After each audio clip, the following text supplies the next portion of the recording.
Hello and welcome back to Celebrity Died News. Today, we approach you with a sense of sadness as we reflect on the recent passing of some incredible talents. This episode is dedicated to celebrating their lives and contributions, and we'll also take a moment to remember the stars we've recently lost. Before we begin, we kindly ask for your support. If this video or the legacies of these remarkable individuals have resonated with you, please consider giving it a thumbs up as a way to honor their impact. Thank you. Bill Hayes, iconic Days of Our Lives star, dies at 98.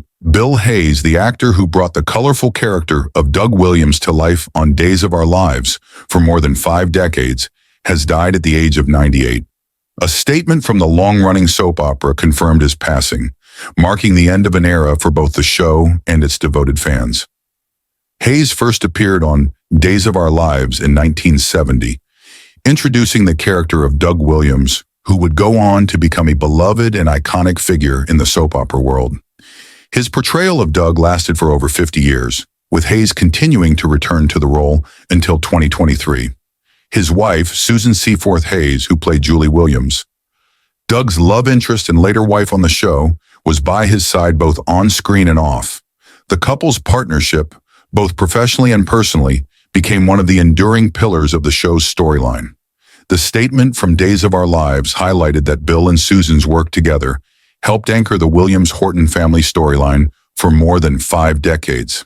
In 2018, Bill and Susan Seaforth Hayes were honored with the prestigious Lifetime Achievement Award at the Daytime Emmy Awards in recognition of their long-standing contributions to daytime television. Executive producer of Days of Our Lives, Ken Corday, reflected on Bill's profound impact, saying, "I have known Bill for most of my life, and he embodied the heart and soul of Days of Our Lives. Although we are grieving and will miss him, Bill's indelible legacy will live on in our hearts and the stories we tell, both on and off the screen." Before becoming a fixture on Days of Our Lives, Hayes had a long and varied career in the entertainment industry, with roots in both music and television. He got his start in the early 1950s as a singer on the popular variety show, Your Show of Shows, starring Sid Caesar. Hayes' early exposure on the program allowed him to showcase his musical talent and versatility, leading to further opportunities in television. He made appearances on shows like Decoy and True Story, and also starred in several made-for-TV movies during the 1950s and 1960s. Alec Musser, All My Children star, dies at 50. Alec Musser, the actor best known for his role on All My Children, has passed away at the age of 50. His fiancée, Paige Press, confirmed the news to Deadline, sharing a heartfelt tribute on social media to honor Musser's memory. In an emotional post on Instagram stories, Press wrote, "R.I.P. to the love of my life. Alec Musser, I will never stop loving you. My heart is so broken." The post was accompanied by magazine cutouts of Musser, showing how much he meant to her. In another story, she shared a photo from a red carpet event with the caption, "Today is the worst day of my life. We were so happy." Press also expressed her grief, writing, "You were the best fiancé I could have ever asked for. I don't even think I can drive my G-Wagon anymore," referring to the vehicle she now associates with him. Press continued to honor Musser's memory with a touching post featuring a photo of him with their dog, calling him the best dog dad. She also included his birth date, April 11th, 1973, and the date of his death, January 13th, 2024. "I am never taking off my ring," she wrote, sharing a photo of her engagement ring. "Alec, I love you forever." Although Musser's fiancée confirmed his death took place at their home in Del Mar, she did not provide further details on the cause of his passing. Musser made his mark in the soap opera world with his role as Del Henry on All My Children, which he played from 2005 to 2007. He appeared in a total of 43 episodes, becoming a beloved character on the ABC daytime drama. Musser's big break came after winning the 2nd season of SoapNet's I Want to Be a Soap Star, a competition that launched his acting career. In addition to his soap opera work, Musser had a diverse career in television and film. He appeared in shows like Road to the Altar, 2009, Rita Rocks, 2009, Desperate Housewives, 2011, and films such as Grown Ups, 2010, and The Phantom Executioner, 2010. Adam Sandler, who worked with Musser in Grown Ups, shared a tribute on social media. "I love this guy. Cannot believe he is gone. Such a wonderful, funny, good man. Thinking of him and his family and sending all my love. A true great sweetheart of a person," Sandler wrote. Musser's untimely death has left a deep impact on those who knew him, both in his personal life and in his professional career. His legacy as an actor, a friend, and a loved one will be remembered by the many fans and colleagues who were touched by his work and spirit. Joyce Randolph, the Honeymooners star, dies at 99. Joyce Randolph, beloved for her portrayal of Trixie Norton on the iconic TV series The Honeymooners, has passed away at the age of 99. According to multiple reports, she died Saturday at her home in New York City, where she had been receiving hospice care. Her death was attributed to natural causes. Randolph's most famous role was as the wife of Ed Norton, played by Art Carney. Trixie and Ed were best friends and neighbors to Ralph, Jackie Gleason, and Alice Cramden, Audrey Meadows, in the groundbreaking sitcom. In a 1999 interview with the Television Academy Foundation, Randolph described Trixie as a housewife who considered herself slightly above her husband's profession as a sewer worker, but in a good-natured way. She explained that while Trixie and Alice didn't have jobs and spent much of their time at home, this was typical of the time, as their husbands, Ralph and Ed, didn't want them working. Randolph also alluded to Trixie's mysterious past, mentioning that there were hints in the show suggesting that Trixie might have been a burlesque dancer at one point. Though the idea was never fully explored, it was a quirky part of her character.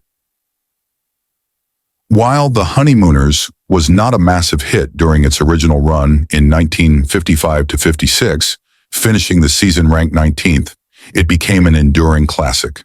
The 39 episodes, known as the Classic 39, were later syndicated and have introduced the series to generations of viewers.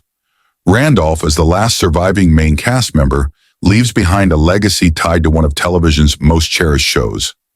The sitcom initially premiered in 1951 as a sketch on the Cavalcade of Stars on the Dumont Network before moving to the Jackie Gleason Show on CBS.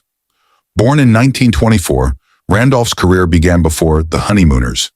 She made her television debut in 1946 on WRGB, an experimental station in Schenectady, New York.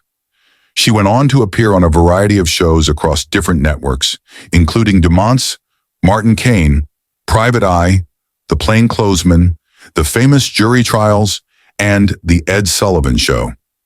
Despite her success, Randolph took a step back from acting after The Honeymooners. Her later TV appearances included brief roles on The Doctors and The Nurses, and she appeared in the 1991 sitcom Hi Honey, I'm Home, and the 2000 show Everything's Jake. Randolph's family confirmed her death, noting that she is survived by her son, Randy. In lieu of flowers, they requested that donations be made to the Entertainment Community Fund, an organization that provides support to people working in the entertainment industry in times of need. Joyce Randolph's portrayal of Trixie Norton, the quick-witted and loving wife, remains a vital part of television history. Through her character's enduring charm, she will continue to be remembered by fans and cherished as a key figure in the world of classic television. Lynn Marta, prolific Love, American Style, and Footloose actress, dies at 78. Lynn Marta, the actress whose versatile career spanned nearly 4 decades and included memorable roles on Love, American Style, and the 1984 classic Footloose, has died at the age of 78. She passed away in Los Angeles on January 11th after a battle with cancer. Her friend Joan Sobel paid tribute to Marta, calling her a beautiful light, and wrote on Facebook, "My friend Lynn Marta lost her good fight, a wonderfully talented actress and a beautiful singer whose voice was like that of the angels, a dear heart who adored her friends, both human and furry. I will miss her terribly." Born on October 30th, 1945, in Somerville, New Jersey, Marta began her career in television in the mid-60s. She made her first appearances in 1966 on shows like Gidget and The Monkees. Over the years, she became a familiar face in television, with few years passing without her appearing on either a TV show or in a film. Marta's final screen role came in 2004, with an appearance in an episode of the NBC drama American Dreams. Between 1983 and 2003, Marta appeared in 24 episodes of the soap opera Days of Our Lives, a role that spanned 2 decades. Her presence on television was constant throughout the 60s, 70s, 80s, and 90s, with guest appearances on a wide range of series including Then Came Bronson, Dan August, Cannon, Mod Squad, The Rookies, Gunsmoke, Marcus Welby, MD, Kojak, The Streets of San Francisco, Barnaby Jones, Chips, Matt Houston, Designing Women, Law and Order, The Young and the Restless, Crossing Jordan, and Error. To name just a few, Marta was perhaps best known as one of the Love American-style players, a group of regular performers who appeared in short skits that aired between the main segments of the 1969 to 1974 comedy anthology series. Her exposure on Love American Style made her a household name, and soon after, she landed a role in Clint Eastwood's 1972 Western Joe Kidd. While Joe Kidd marked a high point in her film career, it was her portrayal of Aunt Lulu Warnaker in Footloose that remains one of her most beloved roles. In the 1984 hit film directed by Herbert Ross, Marta played the aunt of Kevin Bacon's character, Ren McCormick. Though her role was relatively small, Aunt Lulu became a standout with her gossip-filled, memorable lines and quirky charm. However, Marta's life took a tragic turn 5 years after Footloose when she became embroiled in a horrific crime. She was a close friend and neighbor to My Sister Sam, actress Rebecca Schaeffer, who was tragically murdered by a stalker in 1989. Marta and Schaeffer lived in the same West Hollywood apartment building, and Marta was one of the key eyewitnesses to the events that led to Schaeffer's death. She testified in court against the killer, providing vivid and crucial testimony that helped convict him. Marta's account of the night was harrowing. The door shook, the walls shook, the cat went up into the air. I fell to my knees and crawled into the bedroom. Then I heard Rebecca's first scream. She was still screaming while I was talking to... Her testimony helped secure the conviction of Schaeffer's murderer, who was sentenced to life in prison. Michael I. Levy, talent representative and producer, dies at 84. Michael I. Levy, a distinguished talent representative and producer whose career spanned decades and included work with some of Hollywood's biggest stars, passed away on January 11th from complications related to COVID pneumonia. He was 84. The news of his death was confirmed by his family. Levy's career was marked by his involvement in the careers of many legendary figures, including Richard Burton, Elizabeth Taylor, Robert Duvall, Bruce Lee, Marlon Brando, and William Peter Blatty. Early in his career, he represented writers who had been blacklisted during the McCarthy era, including Waldo Salt, Ring Lardner Jr., and Dalton Trumbo. His work would go on to shape the paths of countless filmmakers and artists, including Milos Forman, Michael Mann, Ingmar Bergman, John Huston, John Landis, Mario Puzo, and Stan Lee, the iconic creator behind Marvel Comics. Levy was known for his entrepreneurial spirit and his ability to package films and television projects. Through his company, Michael I. Levy Enterprises, he successfully packaged more than 100 films, TV series, and TV movies for top-tier clients in the industry. His business acumen and passion for film helped define a new era of Hollywood production. In 1981, Levy took on the role of president and CEO of CBS Theatrical Film Group, where he played a key role in pivotal industry developments such as the FOX-CBS video deal and the formation of TriStar Motion Pictures. As a producer, Levy was behind several notable films and TV projects. He produced Gotcha, 1985, which starred a young Anthony Edwards and worked on Gardens of Stone, 1987, directed by Francis Ford Coppola. He also produced Prelude to a Kiss, 1992, a romantic comedy based on the popular play. These projects demonstrated Levy's diverse taste in film and his keen sense for identifying projects with potential. In the mid-1990s, Levy transitioned into technology consulting, reflecting his ability to adapt and evolve with the changing landscape of the entertainment industry. He was also deeply committed to international diplomacy and peace efforts. In 2013, he co-chaired an international peace conference in Austria, underscoring his commitment to social causes. Levy was also involved in Wuxi-Wood, a unique partnership with the Chinese government aimed at fostering collaboration between the Chinese film industry and Hollywood. Later in his career, Levy worked with Chambers Brothers Entertainment LLC, focusing on social media clients, and also collaborated with Creative Management Partners LLC, CMP in Beverly Hills, specializing in licensing various entertainment projects. Throughout his illustrious career, Levy was known not only for his business expertise, but also for his mentorship and support of emerging talent. He played a critical role in helping many individuals navigate the complexities of the entertainment industry, leaving a lasting legacy behind. Levy is survived by his family. In honor of his contributions to the entertainment world and his dedication to the people and projects he worked with, his family has asked that donations be made in his memory to organizations supporting the arts and international peace initiatives. Michael I. Levy's life and work have had a profound impact on the entertainment industry, and his legacy will continue to be felt for years to come. Tisa Farrow dies, actor and sister of Mia Farrow. Was 72, Tisa Farrow, a former actress and sister to Mia Farrow, passed away unexpectedly on Wednesday morning.